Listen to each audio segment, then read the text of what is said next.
Waalaikumsalam warahmatullahi wabarakatuh. Kami dari kelompok 3 akan mempresentasikan tentang teori relativitas khusus. Next.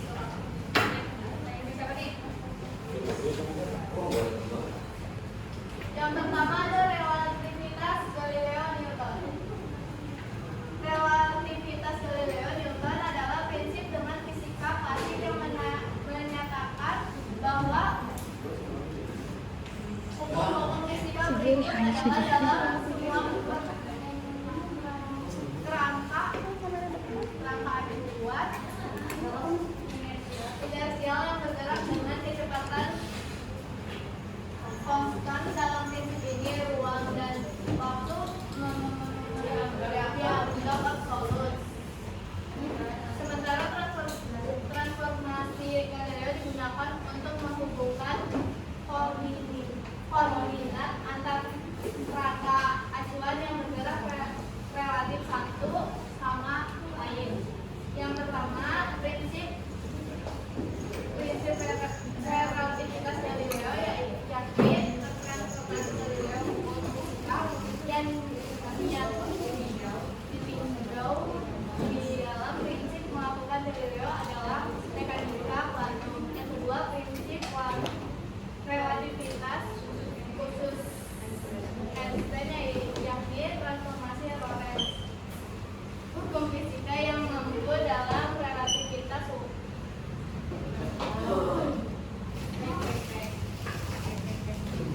relativitas khusus Einstein adalah mekanika Newton dan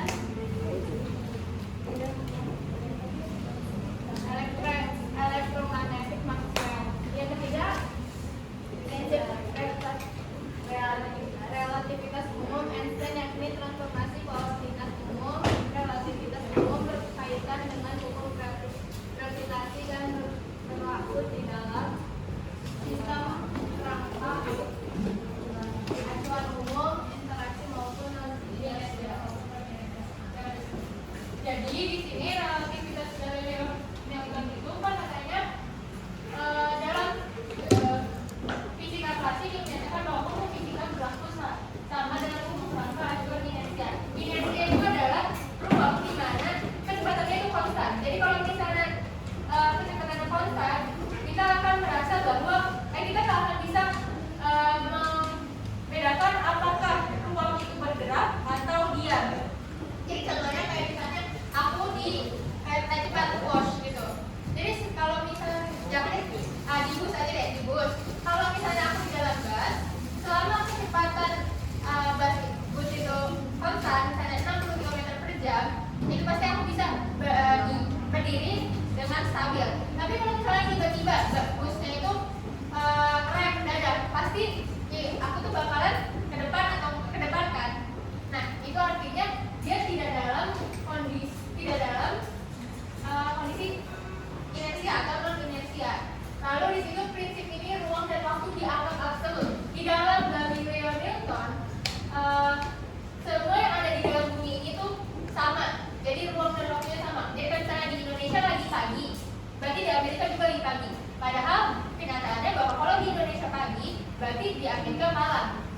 Jadi ada perbedaan. Next. Selanjutnya di sini ada eksperimen di Charleston College. Charleston dan Ewan College mencoba menemukan kecepatan mutlak bumi terhadap ether. Untuk mengukur kecepatan ether, Charleston dan College berencana untuk interferensi gelombang cahaya dengan ketelitian sangat tinggi. Susunan alat mengukur interferensi tersebut secara skematis terjebak pada dua baris samping. Yang pertama ada sumber cahaya, yaitu menghasilkan cahaya yang akan digunakan dalam eksperimen interferensi. Sumber cahaya ini biasanya berupa cahaya koherean seperti laser. Lalu yang kedua ada cermin pemantul. Cermin ini memantulkan berkas cahaya yang diterima sehingga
ada. Jadi ether itu adalah sebuah medium atau wadah di mana diyakinkan bahwa setiap benda yang nggak bisa kita pegang, kayak contohnya suara itu kita nggak bisa pegang kan. Suara itu bisa merambat kalau ketika mediumnya itu ada udara.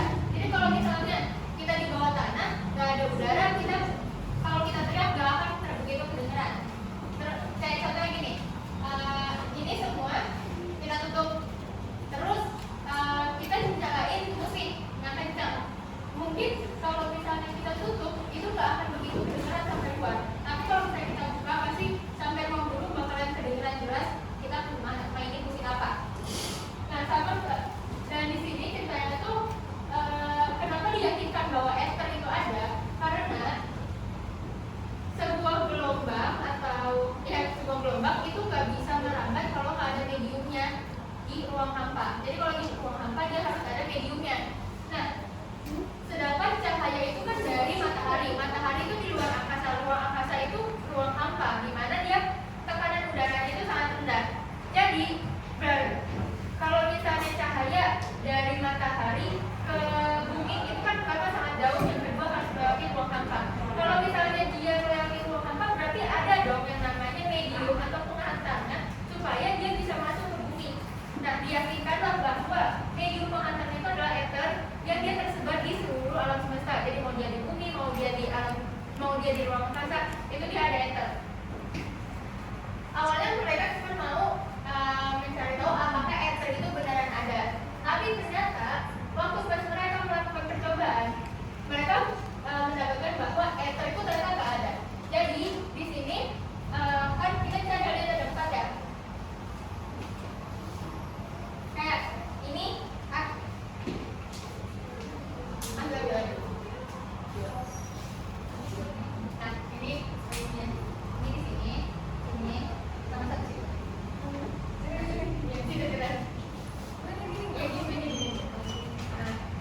Nah dari sini kan terus di sini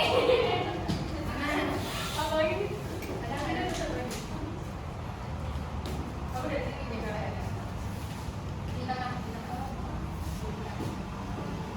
Jadi kalau misalnya ini ceritanya tuh lampu kan, kalau cahayanya ke sini, karena ini ada cermin yang sudutnya 45 derajat, dia akan pantul ke sini sama melewati cermin ke sini, ke yang ini kan. Tapi kan ini cermin, jadi mereka akan memantulkan kembali, ini juga akan memantulkan kembali. Kalau misalnya ether ada, ether itu medium, semua medium itu pasti ada arah. Gitu. Kalau ether itu ada, berarti seharusnya cahaya dari sini sama cahaya dari sini itu nggak akan ketemu. Maksudnya ketemu tapi dalam waktu yang tidak sama. Jadi misalnya dia ketemu dalam, seharusnya yang ini mungkin dari 5 detik nyampe sini, yang ini mungkin 10 detik nyampe sini. Tapi pada waktu pas melakukan percobaan bahwa nyampe sini itu enggak, mereka sama-sama 5 detik. Berarti mereka mengetahui bahwa ether itu tidak ada dan cahaya itu tidak memerlukan medium untuk merambat.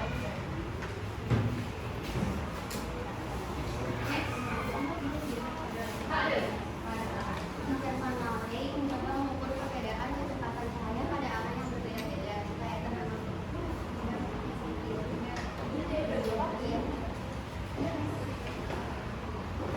selanjutnya ada relativitas khusus Einstein. Permohonan prinsip relativitas Galileo tersebut dirumuskan pertama kali oleh Albert Einstein pada 1905 yang dikenal dengan nama prinsip relativitas khusus Einstein.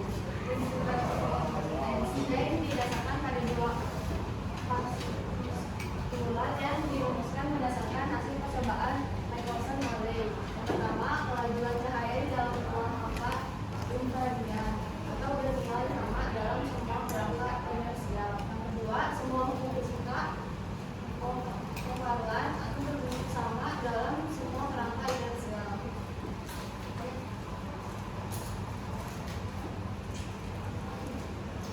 Selanjutnya ada transformasi Lorentz. Transformasi Lorentz adalah seperangkat persamaan dalam fisika yang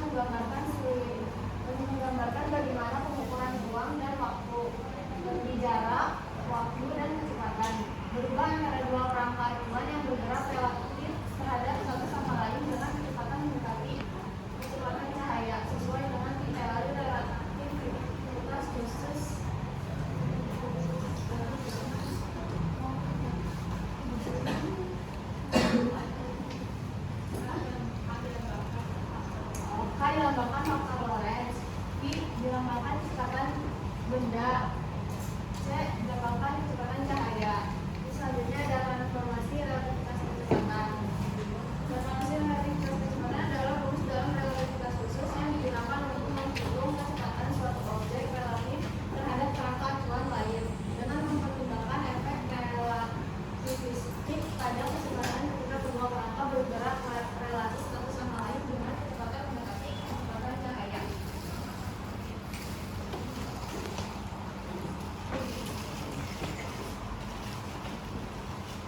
Nah, jadi dari relativitas kecepatan itu adalah kecepatan ketika kecepatan di ruang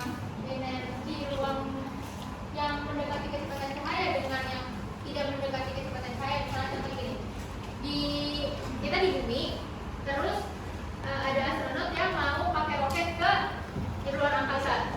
Jika roket tersebut kecepatannya itu mendekati cahaya, maka waktu yang berjalan di dalam roket itu akan lambat. Jadi kalau kita pakai stopwatch misalnya gitu, ketika dia nyampe ke atas gitu ke langit, misalnya 10 detik. Tapi kalau misalnya si astronot itu menggunakan stopwatch di dalam roketnya, mereka mungkin akan mengalami perlambatan. Jadi mereka akan kayak hasil dari stopwatch itu 8 detik kayak gitu.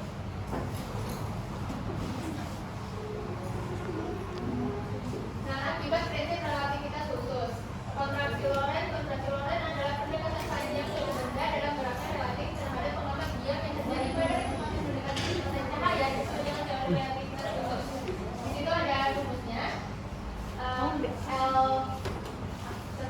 Di lembaga panjang benda bergerak yang diamati dari kerangka diam, L0 panjang benda yang diam pada suatu kerangka acuan, V adalah kecepatan benda terhadap kerangka diam, C adalah kecepatan cahaya dalam ruang hampa, yaitu 3 kali 10 pangkat 5. Nah, di sini contohnya kayak gini. Kalau untuk kontraksi Lorentz yang pendekatan panjang suatu benda dalam arah gerak relatif terhadap pengamat diam. Jadi coba gini, kalau misalnya keretanya panjang, misalnya panjangnya 5 meter misalnya ya. Kalau misalnya dia dalam keadaan yang cepat, misalnya dalam keadaan 365 km per jam gitu, kita pasti pas melihat itu nggak akan merasa kalau panjang kereta itu sampai 5 meter karena dia cepat gitu loh. Karena mata kita ini hanya menangkap sesuatu yang nggak begitu cepat gitu loh, karena kecepatan kita ini nggak bisa menangkap kecepatan cahaya. Jadi kalau misalnya ada kereta yang kecepatannya itu di atas rata-rata dari segi misalnya kayak yang mendekati kecepatan cahaya, mungkin kita akan melihatnya jauh lebih pendek daripada aslinya. Tapi kalau misalnya dia 60 km per jam, berarti kan dia lambat tuh. Nah, kita akan bisa melihat bahwa memang kereta itu sepanjang 5 meter. Jadi 5 meter. Nah, di sini ada dilatasi waktu. Dilatasi waktu adalah perlambatan waktu yang dialami oleh objek yang bergerak relatif terhadap pengamat diam, terutama pada kecepatan mendekati kecepatan cahaya sesuai teori relativitas khusus. Nah, ini dicontohkan seperti ini. Kalian pernah dengar bahwa teori kalau misalnya astronot di luar angkasa itu umurnya jauh lebih lambat gitu loh, tuanya jauh lebih lambat daripada di bumi. Jadi kalau misalnya kita di bumi 5 tahun ke depan, berarti kita misalnya aku 19 tahun, 5 tahun ke depan berarti aku udah 23 tahun 24 tahun gitu kan. Tapi kalau yang ada di luar angkasa, karena dia mendekati cahaya, dia mungkin baru 22 tahun gitu. Itu teori dari dilatasi waktu. Jadi semakin cepat kita bergerak, waktu itu akan semakin lambat. Di sini rumusnya delta T aksen dinamakan sebagai selang waktu yang bergerak terhadap pengamat, berarti yang ada di bumi atau yang orang yang diam. Delta T adalah selang waktu yang diam terhadap pengamat. Ini nembak nyapa Delta T aksen adalah orang yang bergerak.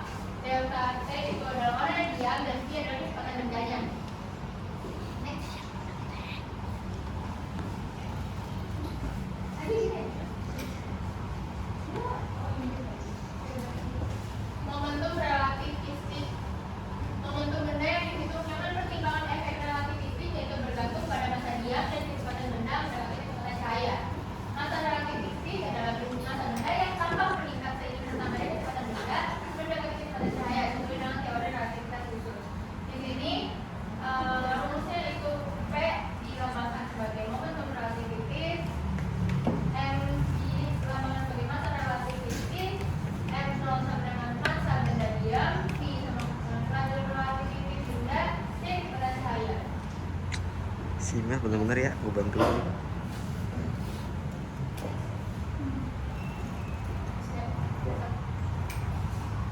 Selanjutnya ada kesetaraan massa dan energi. Menurut Einstein, jika terjadi penyusutan massa, maka akan timbul energi. Massa sebuah benda sebenarnya adalah sebuah ukuran dari kandungan energi benda tersebut. Itu dan rumusnya ada rumus energi dia dan energi totalnya.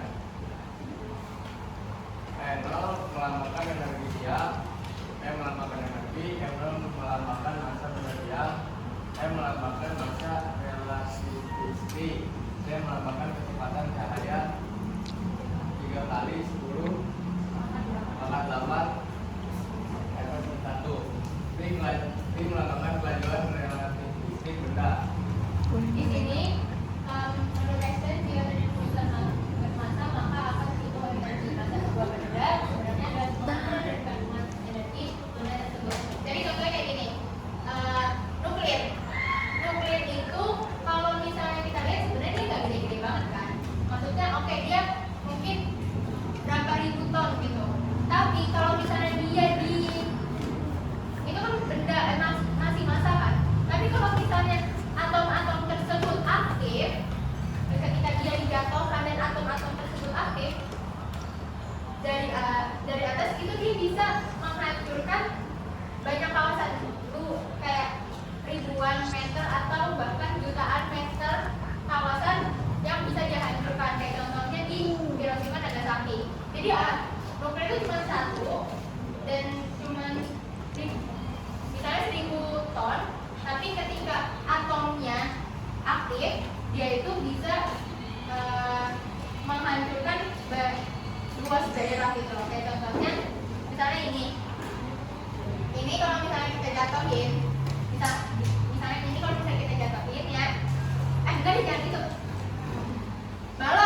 balon air ya, balon air kalau misalnya kita jatuhin dari atas, airnya pasti nyebarnya luas kan gitu. Jadi kalau misal sama kayak nuklir, kalau misalnya atomnya aktif, dia itu pasti bakalan meledakkan banyak kawasan gitu.